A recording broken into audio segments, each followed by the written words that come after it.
Guai ai gelidi mostri di Luigi Nono, con una esecuzione che segue la riuscita riedizione del Prometeo alla Biennale Musica di Venezia, ha aperto la quarta edizione di Veneto Contemporanea. L'Orchestra di Padova e del Veneto, sotto la direzione del maestro Marco Angius, sta esplorando la musica dell'ultimo secolo, che in Luigi Nono ha avuto sicuramente uno dei suoi più grandi sperimentatori.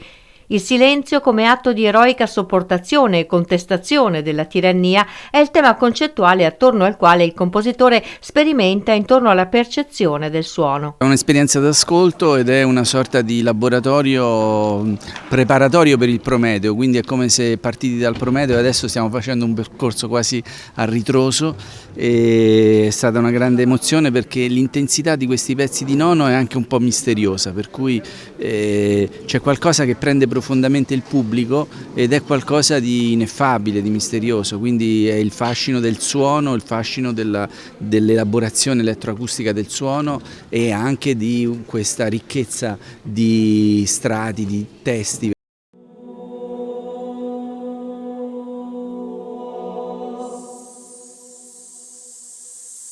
Le parole sono quelle scritte da Massimo Cacciari, che negli anni '80 in particolare intreccia con Nono un rapporto che è insieme umano e intellettuale.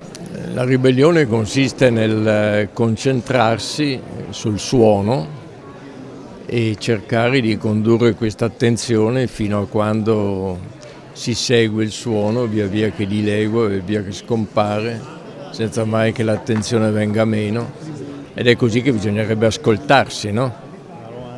Tacendo e ascoltarsi. Credo che Cacciari e Nono siano stati una sorta di formula ideale, ecco, per questo tipo di lavori, per questo tipo appunto di esperienze d'ascolto.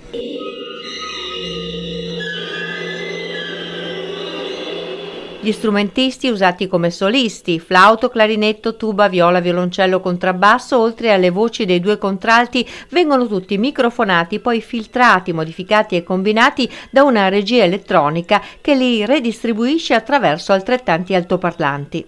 L'ascoltatore è al centro di questi spazi sonori di Nono e la tecnologia serve a far viaggiare il suono nello spazio e a creare appunto un secondo livello compositivo, oltre a quello appunto degli strumenti e delle voci. Un programma che si è aperto con l'arrangiamento per orchestra di Anton Webern dal Musikalisches Opfer di Bach. È un lato di astrazione, Bach e Webern sono una sorta di fari e Nono credo che anche se non sembra direttamente collegato alla loro opera, in realtà ha studiato molto la musica del passato e ritorna nella musica di Nono, anche se non torna come citazione, ma torna come riferimento, diciamo.